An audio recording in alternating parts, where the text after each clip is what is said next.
문재인 대통령이 새해 첫 현장 행보로 친환경차 수출 현장을 찾았습니다. 문 대통령은 오늘 2025년까지 3,800억 원 이상을 투자해 세계 최고의 친환경차 개발을 지원하겠다고 밝혔습니다. 낙하산 논란에 휩싸인 윤종원 신임 IBK 기업은행장이 오늘 첫 출근을 시도했지만 노조 반발에 막혀 무산됐습니다. 노조 측은 윤 행장의 자진 사퇴를 요구하면서 오는 4월 총선 때까지 출근 저지에 나서겠다고 밝혔습니다. 새해 첫날 대대적인 광고와 함께 할인 행사를 진행한 이마트에서 특정 상품이 할인되지 않은 가격에 결제가 이뤄지는 소동이 벌어졌습니다. 본사 직원의 실수에 의한 것으로 확인됐지만 소비자들은 큰 불편을 겪었습니다. 화력과 원자력, 재생에너지 등의 발전 비중을 조정하는 전력 수급 계획이 또 지연되고 있습니다. 취재해 보니 시작 단계인 수요 전망 초안조차 마무리되지 않아 일정에 쫓겨 졸속으로 준비되는 거 아니냐는 우려가 커지고 있습니다. 이상 오늘의 주요 뉴스입니다.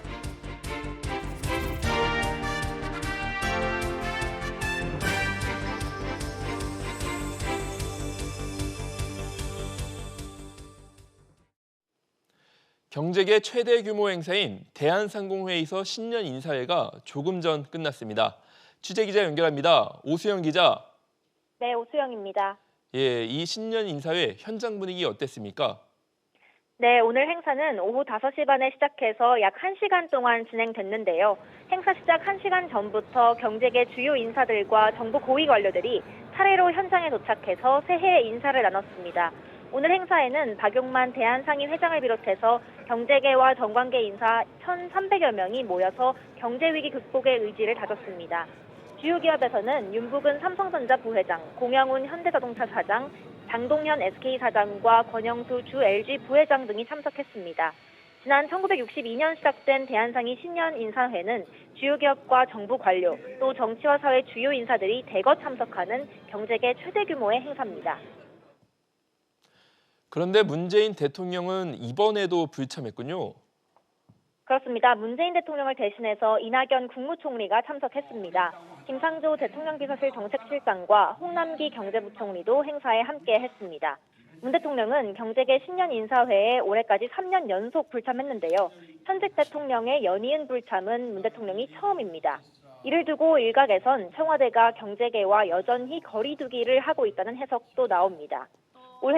오늘 행사에 참석한 홍남기 경제부총리는 어제 청와대 신년 인사회에서 규제 완화 등 기업들을 위한 실질적인 메시지가 없었던 데 대해서도 질문을 받았는데요. 홍 부총리의 말을 직접 들어보시겠습니다. 올해 저희가 10개의 산업 영역을 잡아서 기업가들이 꼭 원하는 그런 규제와 관련된 리스트업을 해서 저희가 TF를 구성해가지고 10개 분야에 대해서는 집중적으로 올해 규제를 풀어나갈 생각입니다. 박용만 대한상의 회장도 오늘 인사말에서 산업을 대하는 근본을 바꾸는 수준의 대대적인 인식 전환과 법과 제도 개혁이 필요하다고 강조했습니다. SBS CNBC 오수영입니다. 대한상의 신년 인사회에 불참한 문재인 대통령은 새해 첫 현장 행보로 친환경차 수출 현장을 찾았습니다. 지난해 수출 감소에 대한 우려가 큰 상황인데 문 대통령은 수출 강국 도약을 재다짐했습니다. 장가희 기자가 보도합니다. 문재인 대통령이 탄 올해 첫 수출 전기차가 출항을 앞둔 선박 위로 올라갑니다. 문재인 대통령은 새해 첫 친환경차 460여 대가 수출되는 현장을 찾았습니다. 오늘 출발한 선박은 광양항과 울산항에서 추가로 친환경차 2,400여 대를 싣고 독일과 포르투갈 등 유럽 6개 나라로 향합니다. 세계 최초 수소 트럭 양산 모델인 넵튠도 같은 배에 처음으로 선적돼 스위스로 향했습니다. 우리는 세계 최초로 수소차 양산에 성공하고 세계에서 가장 우수한 친환경차 전비도 달성했습니다. 우리 친환경차 산업을 세계 최고의 산업으로 일구고 우리 차가 더 많이 세계를 누빌 수 있도록 적극 지원하겠습니다. 지난해 국내 자동차 업계 판매량은 4년 만에 800만 대를 밑돌았습니다. 하지만 친환경차는 지난해 24만 9천 대가 팔리며 전년 대비 25% 이상 판매량이 증가했습니다. 자동차 업계와 정부는 친환경차 분야에서 새로운 수출 활로를 모색하고 있습니다. 현대자동차는 향후 5년간 100조 원을 투자해 전기차 11개 모델을 내놓을 예정입니다. 정부도 친환경차 기술 개발에 3,800억 원을 지원할 방침입니다. 우리나라의 친환경차 기술 수준은 세계 최고이지만 투자 환경 조성과 새로운 시장 개척 노력이 더 필요한 것으로 지적됩니다. 동남아라든지 새로운 시장 창출에 대한 부분들이 아직 좀 뒤떨어지고 있고 국내 제작사가 좀 더 매진을 해야 되고요. 정부에서도 좀 더 비즈니스 플랜드리 정책을 통해서 좀 더 이 국내 투자라든지 활성화 측면이 상당히 중요한 시점이 아닐까. 정부는 향후 10년 뒤 국내 신차의 33%를 친환경차로 보급하고 친환경차를 앞세워 4대 수출 강국으로 도약하겠다는 목표를 밝혔습니다. SBS CNBC 장가입니다. 앞서 보신 것처럼 정부는 친환경차를 신성장 동력 중 하나로 삼았습니다. 철강업계도 이런 기류 변화에 맞춰 친환경 분야에서 기술 혁신과 경쟁력 강화에 나서고 있습니다. 계속해서 최나리 기자의 보도입니다. 전기차에서 구동 모터는 자동차의 엔진에 해당합니다. 모터를 통해 전기 에너지가 회전 에너지로 바뀝니다. 따라서 모터 소재인 전기 강판은 전기차 등의 성능을 가르는 핵심 소재 가운데 하나입니다. 최근 포스코는 이 분야 세계 최고 수준의 기술 개발에 성공했습니다. 전기차라든지 하이브리드 차처럼 효율을 요구하는 제품들 같은 경우는 고효율 무방향성 전기 강판이 필요하거든요. 기존에 이제 코팅층을 빼고요, 본딩제를 바르는 겁니다. 용접에 의해서 나왔던 이제 소음 효율이 저하되는 부분을 완전히 이제 없앴다라고 보시면 되고요. 현대제철은 현대자동차 그룹의 수소전기차 중장기 생산 계획에 맞춰 금속 분리판 2공장 증설을 추진하고 있습니다. 철강업계가 이처럼 친환경차 시장에 주목하는 이유는 기존 시장 전망의 불확실성이 커지고 있기 때문입니다. 올해 내수는 자동차 생산과 건설 투자 동반 부진으로 감소할 것으로 전망되고 수출 역시 글로벌 수요 둔화가 예상됩니다. 중저급 철강 분야에서는 중국 업체들의 공급 과잉이 예상됩니다. 이렇다 보니 국내 철강사들은 친환경차 분야 기술 혁신을 통한 경쟁력 강화에 나섰습니다. 앞으로의 미래가 어두운 것만은 아닙니다. 신모빌리티, AI, 친환경 사업의 개화가 진행되면서 미래의 트렌드 변화에 맞게 지속적으로 사업의 진화를 추구하면서 선택하고 집중해야 한 에너지나 연비를 향상시킬 수 있는 그런 소재를 개발하는 게 저희 목표죠. 기술 장벽을 만들어 놓으면은 중국에서도 뭐 저가의 기술로 해가지고 들어오는 건 좀 차단할 수 있고요. 새해 혁신과 경쟁력 강화를 강조한 철강업계가 친환경 분야로 체질 변화를 꾀하고 있습니다. SBS CNBC 최나리입니다. 윤종원 신임 IBK 기업은행장이 오늘 첫 출근을 시도했지만 노조 반발에 막혀 발길을 되돌렸습니다.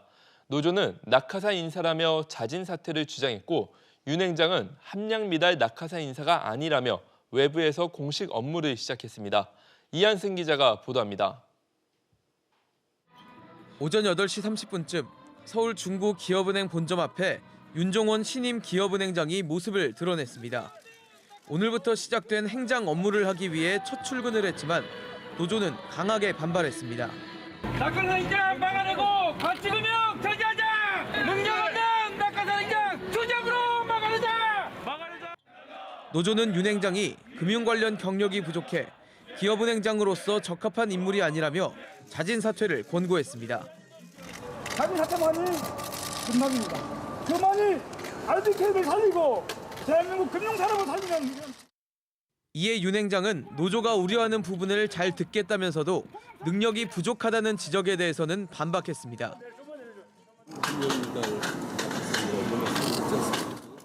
계속되는 노조의 출근 저지에 윤 행장은 결국 발걸음을 돌렸습니다. 윤 행장은 기업은행 본점 인근에 마련한 임시 사무실에서 업무를 보면서 월요일인 6일에 또다시 출근을 시도할 예정입니다. 노조는 오는 4월로 예정된 총선 때까지 출근 저지 투쟁에 나서겠다는 입장이어서 당분간 윤 행장의 출근길은 험난할 것으로 전망됩니다. 한편 청와대는 윤 행장이 국정 철학을 잘 이해하고 있다며 노조의 낙하산 비판에 반박했습니다. SBS CNBC 이한승입니다. 새해 첫날 대대적인 광고와 함께 할인 행사를 열었던 이마트에서 계산착오 소동이 벌어졌습니다.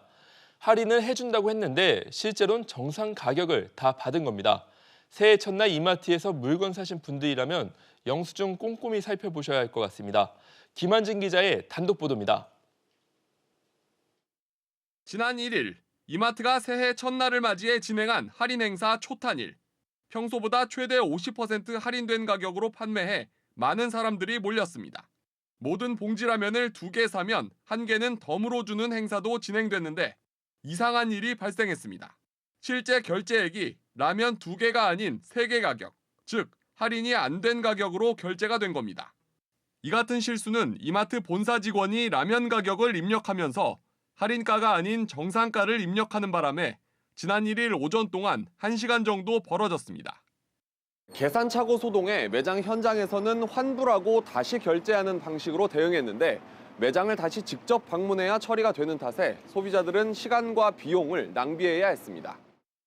일부 고객분들이 특정 상품군 할인 혜택을 일시적으로 받지 못한 점 죄송스럽게 생각합니다. 해당 고객들께는 차액 환불을 해드리거나 재결제를 진행 중입니다.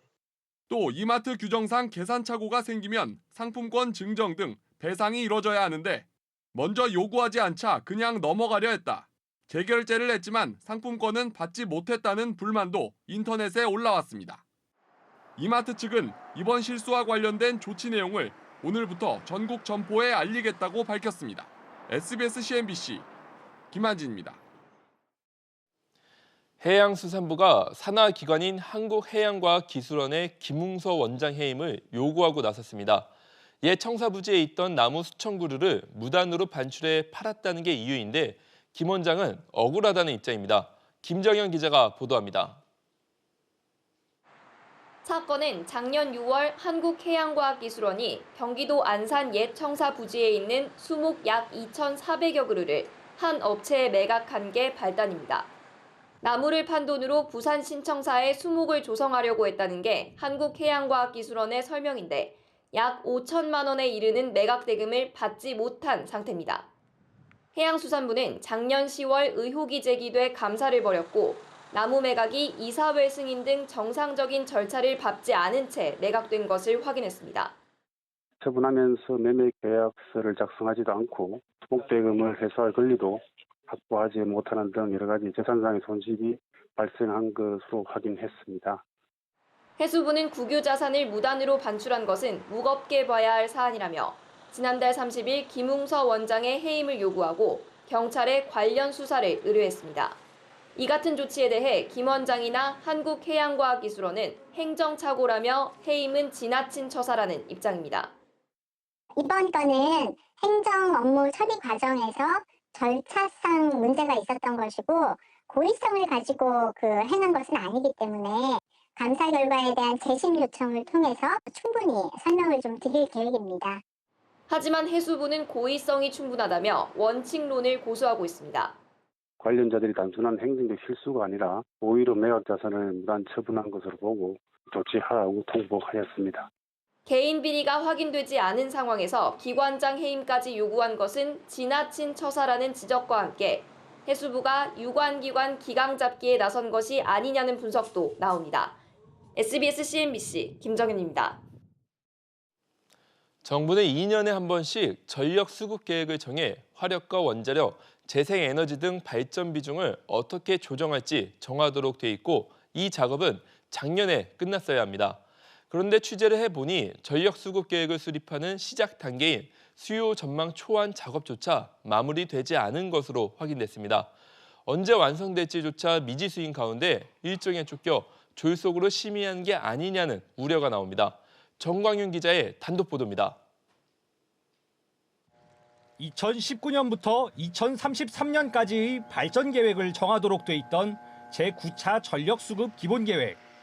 지난해 말 민간 심의위원들은 정부의 계획 기간을 아예 2020년부터 2034년까지로 바꾸라고 권고했습니다.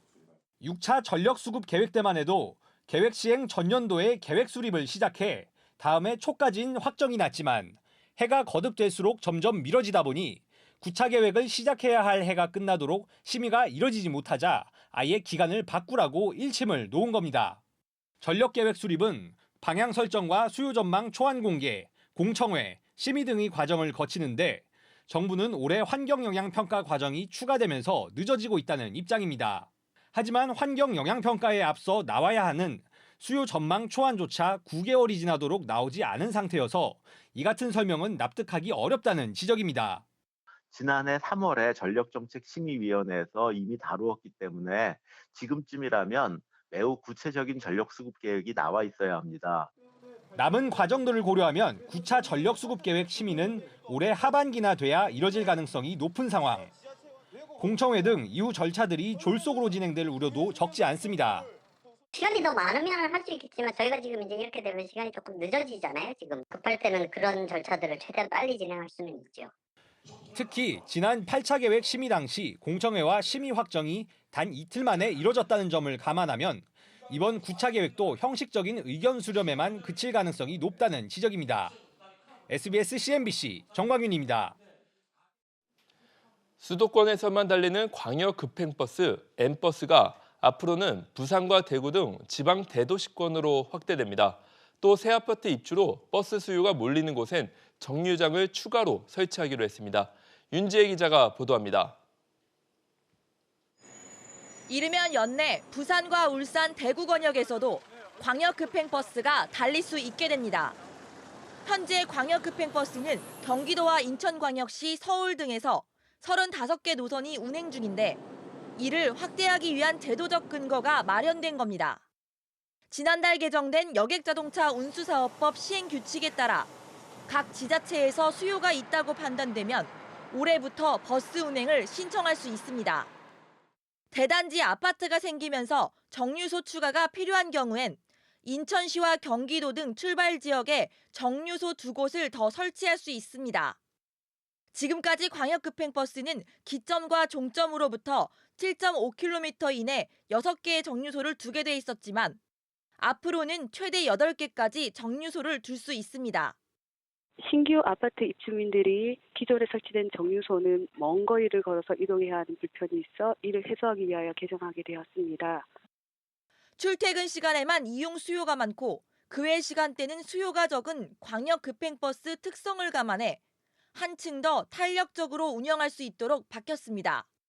승객이 적은 평일 낮 시간대엔 관할관청이 지역 여건에 따라 운행 횟수를 최대 20% 범위에서 줄일 수 있습니다. 주말과 방학 기간 등 운행 횟수를 조정할 수 있는 비율도 10% 더 확대했습니다. 정부는 출퇴근 시간대 부족한 좌석을 늘리기 위해 혼잡 노선의 운행 차량을 늘릴 경우 예산을 지원하겠다고 밝혔습니다. SBS CNBC 윤지혜입니다. 돈은 쌓여 있는데 갈 곳이 없다. 현재 우리 경제의 상황입니다. 부동자금은 갈수록 늘어나는데 투자처를 찾지 못하고 있는 눈치 자금이 된 건데요.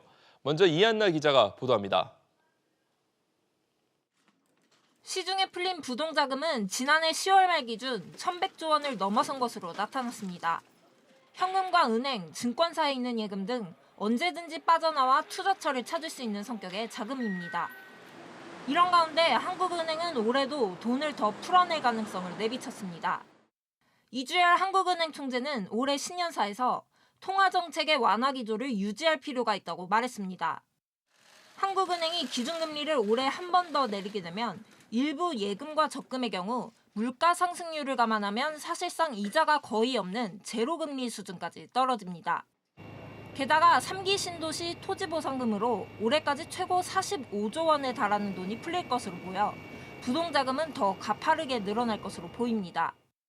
저금리 기조 유지하고 돈을 풀수록 불확실성 더 커지고 부동자금화 또는 눈치자금화할 그런 가능성이 높다. 눈덩이처럼 커지는 부동자금이 어디로 이동할지 관심이 집중되고 있습니다. SBS CNBC 이한나입니다.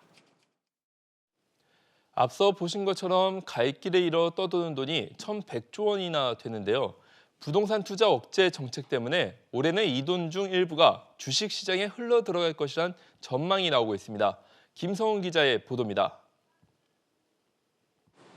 부동산은 안정적인 투자처로 꼽힙니다. 땅은 어디 안 가고 이게 우리나라 땅이 이게 제한이 있다 보니까 언제든지 꼭 빛을 보지 않을까 싶어서요. 하지만 올해는 이런 부동산 투자 심리가 바뀔 것이란 전망이 나옵니다. 은행 대출을 받아 집을 사기 까다롭게 기준이 바뀌었고 공시가격 상승과 보유세율 인상 등 세금 부담까지 높아졌기 때문입니다. 이 때문에 올해는 부동자금 중 일부가 주식시장에 흘러들어갈 것이란 전망이 나오고 있습니다. 분양가 상한제 같은 게 도입되고 또 LTV나 DTI 같은 것이 좀 강력하게 도입되고 당분간은 부동산 쪽에 가기보다는 정시 쪽으로 흘러들어갔다가 특히 주식시장 투자 흐름을 엿볼 수 있는 투자자 예탁금의 경우 정부가 부동산 대책을 발표한 직후 열흘 만에 4조 원 이상 늘었습니다. 미중무역 분쟁 완화도 있고 반도체나 이런 게 좀 좋아지고 해서 기업 실적도 좀 개선되고 하니까 증시로 돈은 좀 들어올 것 같고요. 이 밖에 개인이 벤처펀드에 출자하면 소득공제를 해주는 등 투자 혜택을 주면서 벤처 투자에도 시중자금 일부가 몰릴 것으로 보입니다. SBS CNBC 김성훈입니다. 우리금융그룹이 다음 주 행장 선출을 위한 첫 임원후보 추천위원회를 개최합니다. 최근 지주 회장과 행장직 분리를 선언하면서 본격적인 행장 인선 절차가 시작되는 건데요. 늦어도 21일에는 최종 행장 후보가 결정될 것으로 보입니다. 박규준 기자의 보도입니다. 우리금융그룹은 다음 주 행장 후보 선출을 위한 첫 번째 임원 후보 추천위원회를 열기로 했습니다. 지난주 우리금융그룹이 손태승 회장의 연임과 회장과 행장직 분리를 결정한 데 따른 것으로 본격적인 행장 선임 절차가 시작되는 겁니다. 행장 후보를 선출하는 임추위원들은 늦어도 20일에서 21일에는 행장 후보를, 22일과 23일에는 부문장 등 고위 임원과 계열사 대표 후보들을 확정짓기로 했습니다. 어떤 절차를 밟아서 행장을 선임할 것인지 다음 주에 모이면 이제 그 놀이부터 시작을 할 겁니다. 20일이나 21일 두 날 중에 하루에 행장 후보가 정해지고 그러면 22, 23 이틀에 걸쳐서 은행의 그 부문장 또 계열사 대표 이렇게 정하겠죠. 유력한 행장 후보군으로는 정원재 우리카드 대표, 조은영 우리종금 대표 등 주력 계열사 대표들과 정채봉, 김정기 부문장 등 은행 내부 고위 임원들이 거론됩니다.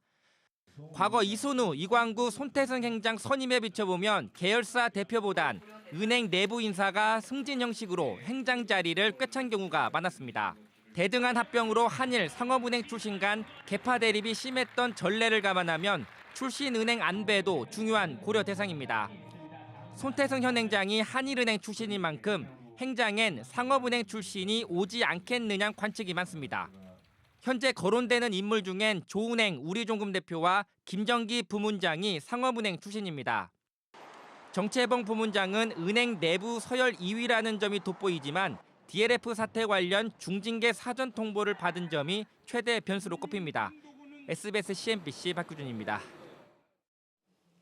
올해 금융권 최대 관심사 중 하나는 중견 생명보험사이자 I자로 평가되는 프루덴셜 생명의 새 주인이 누가 될지인데요. 당장 오늘 20일 새 주인을 가늠할 수 있는 예비 입찰이 진행됩니다. KB금융과 우리금융 간 정명 승부가 유력합니다. 안지혜 기자의 보도입니다. 금융권 CEO들의 신년사 키워드 중 하나는 인수합병, M&A입니다. KB금융과 우리금융 역시 M&A에 강한 의지를 내비쳤습니다.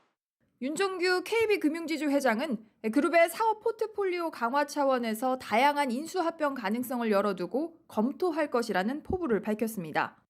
손태승 우리금융지주 회장 역시 올해는 캐피털이나 저축은행 등 중소형 인수합병뿐만 아니라 증권이나 보험 등 그룹의 수익성을 한 차원 끌어올릴 수 있는 포트폴리오 확대도 속도감 있게 추진하겠다고 말했습니다.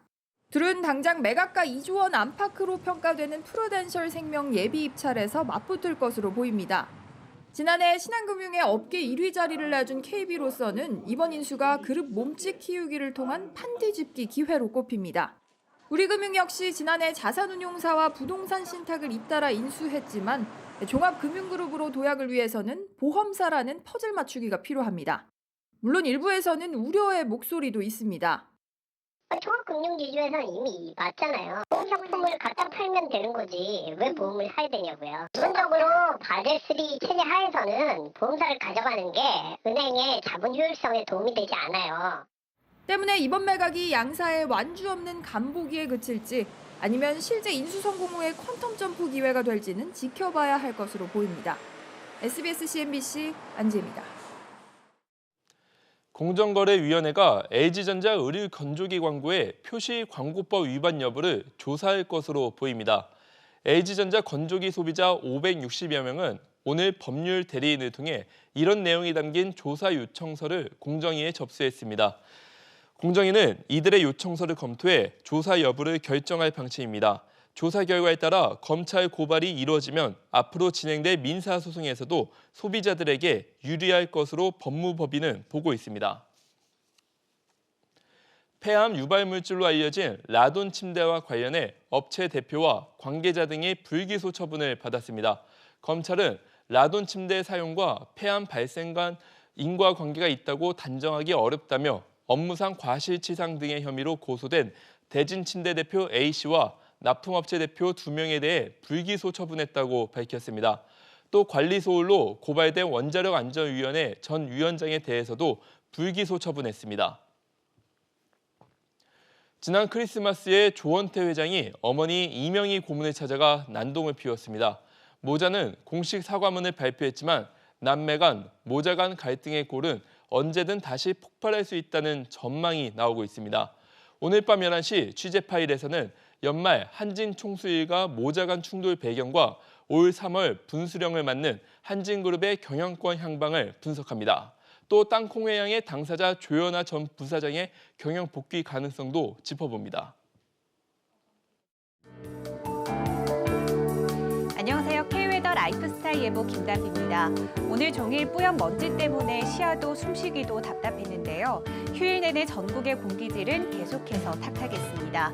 이 먼지는 다음 주 월요일 전국에 비가 내리면서 점차 해소될 것으로 보이는데요. 주말마다 외출하실 때 미세먼지용 마스크를 꼭 착용하시고 가급적 실내 활동 위주로 계획을 세워보시면 좋겠습니다. 먼지만 아니면 이번 주말 대체로 맑고 온화하겠는데요. 전국 하늘이 맑게 드러나는 가운데 곳곳으로 구름만 다소 많겠고요. 서울의 아침 기온 영하 2도에서 영하 3도, 낮 기온은 6도에서 7도로 평년 기온을 웃돌며 큰 추위도 없겠습니다. 중부지방 인천의 아침 기온 영하 2도, 대전과 청주 영하 3도로 오늘과 비슷하거나 조금 낮겠고요. 낮 기온은 6도 안팎을 보이겠습니다. 현재 동해안을 중심으로는 건조특보가 발효 중입니다. 주말 맞아 산행하실 때 산불 등 각종 화재 예방에 주의하시기 바랍니다. 남부지방 광주는 아침 기온 0도에서 시작해 낮 기온 10도까지 오르겠고요. 그 밖에 부산과 제주의 낮 기온 11도로 비교적 포근하겠습니다. 당분간 평년 수준의 기온을 보이며 큰 추위는 없겠고요. 다음 주 월요일에서 수요일 사이에는 전국에 비나 눈이 내릴 전망입니다. 날씨였습니다. 지난해 우리나라 수출은 10% 이상 마이너스 성장을 했습니다. 세계 10대 수출국 중 가장 큰 폭으로 감소했는데요. 오늘 새해 첫 현장 행보로 수출항을 찾은 문재인 대통령의 모습은 이러한 위기감을 반영한 것으로 풀이됩니다. 정부의 이러한 현장 방문이 보여주기식 이벤트가 아닌 제도와 정책을 통한 실질적인 도움으로 이어지길 바랍니다. 시청해 주셔서 감사합니다.